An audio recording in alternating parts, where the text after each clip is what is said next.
On this particular morning at The View, just 2 days after his Oscar triumph, Joy Behar decided that Michael B. Jordan's crowning achievement needed to be questioned, dissected, and diminished. She came armed with theories about vampire movies and convenient timing and whether he really deserved to stand among the greats he had thanked. What she didn't expect was that the man who had just reached the pinnacle of his profession had been preparing for skeptics his entire life. She thought she would expose some cracks in his golden moment. Instead, she would be the one to crumble. Subscribe and drop a comment below, because what you're about to witness is a masterclass in how to defend your legacy without ever losing your composure. The View studio felt electric when Michael B. Jordan walked onto the set. The Oscar buzz was still fresh, the clips from his emotional acceptance speech still circulating on every platform. At 39 years old, he had achieved what many thought would never happen. The action star, the pretty boy, the guy who took his shirt off. He had silenced every critic with a single golden statue. His journey to this moment had started over 20 years ago on The Wire, where at just 15 years old, he had played Wallace, the young drug dealer whose death remains one of the most devastating moments in television history. That performance had announced him to the world as someone special. From there, Friday Night Lights, Chronicle, and then the collaborations with Ryan Coogler that would define his career. Fruitvale Station, Creed, Black Panther, each role building toward this moment. Each performance proving that the pretty face contained depths that most people refused to see. His smile was warm but carried something new, a quiet confidence that came from finally being recognized at the highest level. Whoopi Goldberg practically ran to embrace him. Sarah Haynes wiped tears from her eyes before he even sat down. The audience gave him a standing ovation that lasted nearly a minute. Even Joy Behar clapped, though her smile seemed slightly strained, her eyes calculating. Michael B. Jordan, Oscar winner, welcome to The View, Whoopi announced, her voice thick with emotion. We are so proud of you. So proud. Thank you, Whoopi. This has been the most surreal week of my life. I'm still processing it, honestly. That speech, Sarah said, leaning forward. When you thanked Sidney Poitier, Denzel Washington, all those legends. I was sobbing. The whole country was sobbing. Michael's expression grew serious for a moment. Those names mean everything to me. I stand on their shoulders. Every black actor who came before me, who fought battles I'll never have to fight, they made this possible. I wanted to honor that. Speaking of honor, Joy interjected, and there was something in her tone that made the warmth in the room drop by several degrees. Let's talk about Sinners. A vampire movie. You won the Oscar for playing vampires in the Jim Crow South. Don't you think some people might question whether that's really Oscar-worthy material? It's not exactly Schindler's List. The question landed like a cold splash of water on what had been a celebratory moment. Michael's smile faded slightly, but his composure remained intact.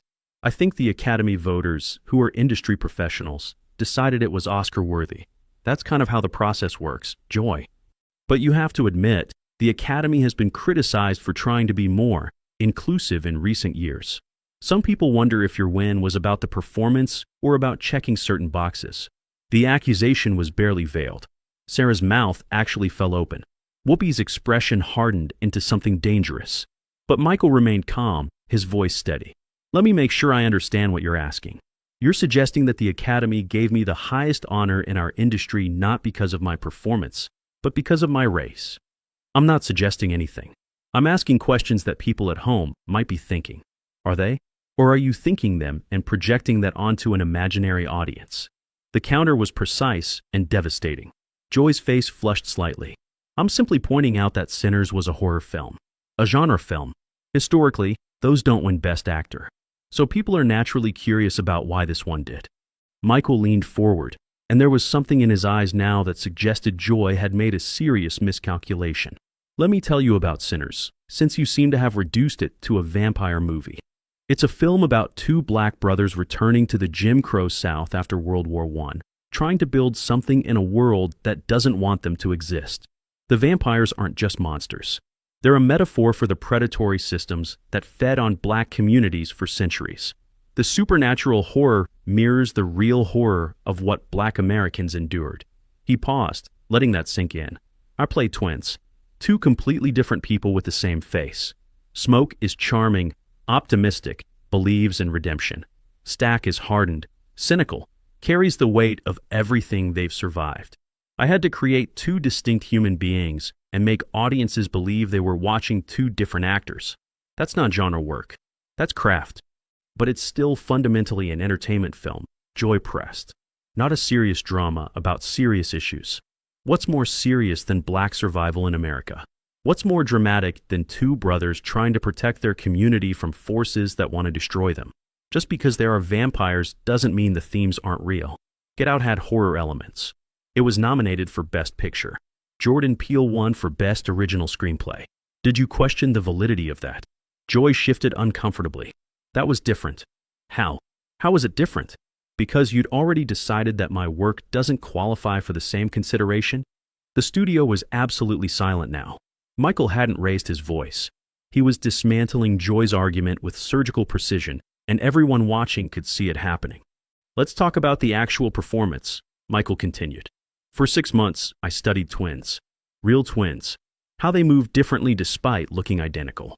How their voices carried different rhythms. How their experiences shaped them into separate people. I worked with dialect coaches to give Smoke and Stack distinct speech patterns from the 1930s Mississippi Delta. I changed my physical movement, my posture, my energy for each character. He leaned back, remembering the process. There were days on set where I would play Smoke in the morning and Stack in the afternoon. I had to completely reset my entire being between takes. Different walk, different way of holding my shoulders, different relationship to eye contact. Smoke looks at people directly because he believes in connection. Stack looks past people because he's always scanning for threats. Those details matter. They're what make two characters feel like two different human beings instead of one actor with a costume change. He looked directly at Joy.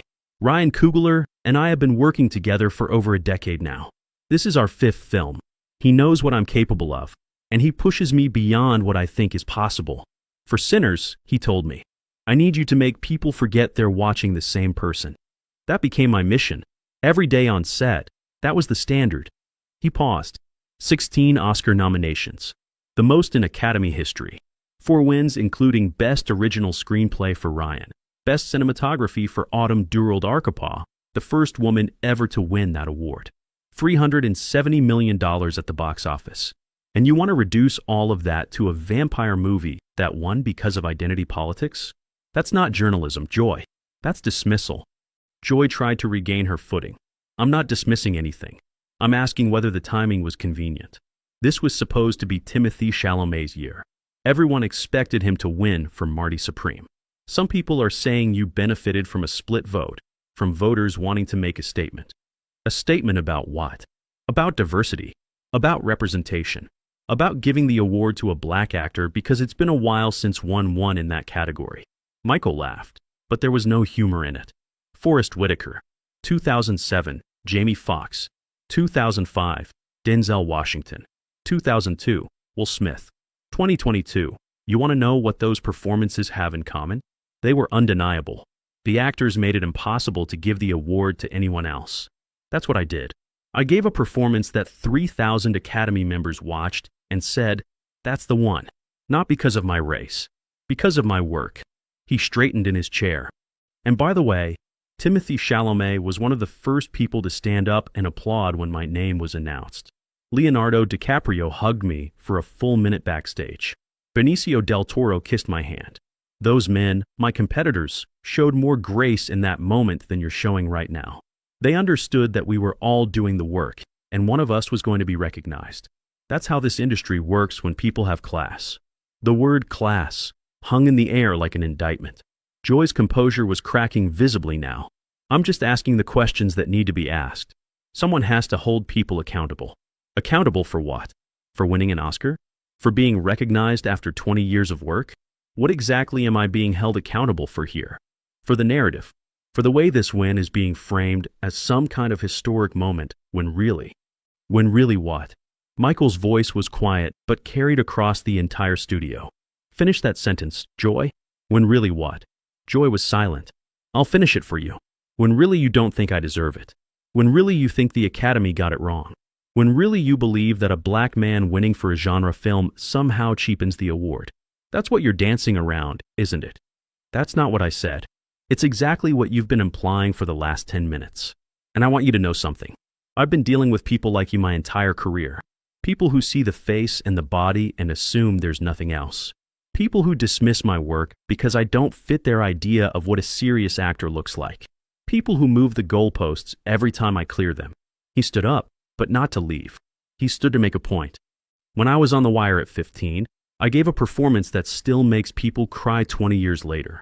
Wallace's death is considered one of the most heartbreaking moments in television history. That kid trusted the wrong people and paid with his life. I carried that weight at 15 years old, dismissed as a child actor. When I did Fruitvale Station, playing Oscar Grant's final hours, critics said I was a revelation. I lived that man's last day. I made audiences feel his humanity so deeply that they wept in theaters. Still not enough for the Academy. He stood up straighter, the memories fueling him. For Creed, I trained like an actual professional boxer for over a year. I sparred with real fighters. I got hit for real.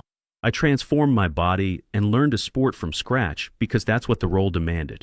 Ryan and I shot those fight scenes with minimal cuts because we wanted audiences to feel every punch. That franchise has made over $1 billion and introduced a new generation to Rocky's legacy. His voice intensified. And then Black Panther, where I created Eric Killmonger. A villain so compelling that audiences understood his pain even as they opposed his methods. I based that character on the real rage of Black Americans who've watched their communities be systematically destroyed. His famous line, "Bury me in the ocean with my ancestors who jumped from ships because they knew death was better than bondage." I wrote that line with Ryan. I felt it in my bones. And that movie changed what Hollywood thought was possible for Black stories. He shook his head slowly. Dismissed. All of it. Always some reason why the work wasn't enough. Why I wasn't enough. His voice grew stronger. And now I've won. I've stood on that stage and held that statue and thanked the people who made it possible. My mother was sitting next to me. My father flew in from Ghana to watch his son achieve his dream. And still, 48 hours later, I have to sit here and defend whether I deserve it. To someone who reduced my film to vampire movie without apparently understanding anything about what it actually says, he looked at Joy with something that wasn't anger. It was pity. You know what my mother said to me backstage after I won? She said, "Now they have to respect you." And I told her, "Mama, some people never will. And that's okay, because I know what I did. I know what it took, and no one can take that away from me. Not the critics, not the skeptics, not Joy Behar." The mention of her name as a category of obstacle landed hard. Joy's face went from flushed to pale. "I think you're being oversensitive. And I think you're being deliberately provocative because you expected an easy target. The fresh Oscar winner riding high on emotion. Maybe I'd say something defensive. Maybe I'd get angry and give you a clip. But Joy, I've been preparing for this moment my entire life. Not the Oscar. This. The moment when someone tried to take it away." He sat back down, his composure unshaken. "I'm not going anywhere. I'm going to sit here and finish this interview with Whoopi and Sarah, who have shown genuine happiness for my achievement. But I'm done engaging with whatever this was. You've made your point, and I've made mine." Joy stood up abruptly, her chair scraping against the floor. "I don't have to sit here and be lectured." "Then don't. But remember that you started this. You came at a man on what should be one of the happiest weeks of his life, and you tried to diminish his achievement. That's on you, not me." Joy looked around the studio, at her co-hosts who weren't offering any support, at the audience who sat in stunned silence, at the cameras that were capturing every moment of her unraveling. "This interview is over for me," she announced, removing her microphone. "The interview is over for you," Michael agreed. "But the conversation about respect and recognition and who gets to decide what's worthy, that conversation is just getting started. And I'll be part of it for a long time, with or without your approval." Joy walked off the set, her heels clicking sharply against the floor. Michael watched her go with an expression of calm satisfaction, then turned back to the remaining hosts.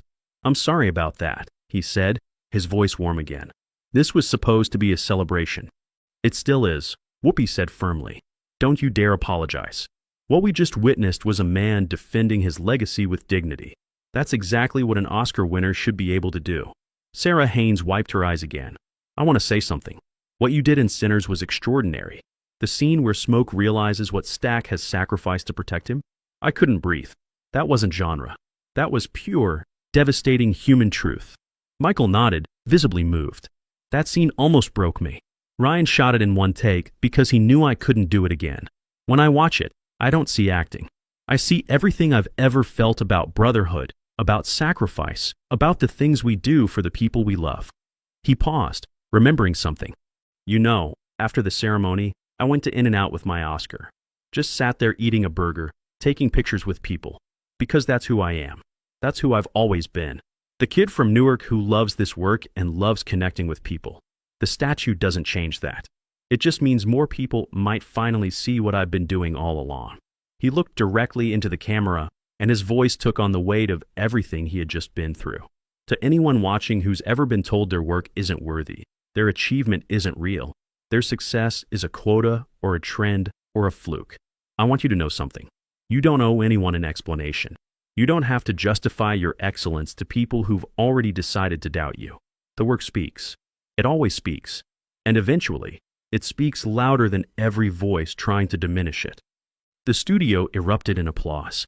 Not the polite applause of a talk show audience, but something raw, something that sounded like vindication. In the days that followed, the interview would become a cultural moment. Michael B. Jordan defends Oscar win with grace would trend on every platform. His words about the work speaking for itself would be quoted by artists, athletes, and ordinary people who had ever felt their achievements diminished. Joy Behar would return to the show the next day without addressing what had happened. When pressed by viewers and critics, she would insist her questions were legitimate journalism about industry trends. The defense would only deepen the backlash, as clip after clip of Michael's measured, devastating responses circulated online. Ryan Coogler would post a simple message that would be shared millions of times. This is my brother. 5 films together. 20 years of friendship. And he handled that moment exactly the way he handles everything. With intelligence, dignity, and truth. That's why he's a champion. And Michael would continue doing what he had always done. Within a week of the interview, his production company announced 3 new projects. The work continued. The excellence continued. Because that was the lesson his entire career had taught him. No matter who tries to diminish it, no matter who questions its worth, the work is the only answer that matters. That was the real Michael B. Jordan, not the pretty face or the action star or even the Oscar winner. Just a man from Newark who had spent 2 decades proving that talent and beauty could coexist. That genre films could contain profound truth. That the only validation that mattered was the one you gave yourself through relentless, undeniable work. And who had proven, on live television, that you could defend your crown without ever losing your composure. What do you think about this incredible confrontation? Was Joy Behar out of line, or was she just doing her job? Drop your thoughts in the comments below, and make sure to subscribe for more stories that will absolutely leave you speechless.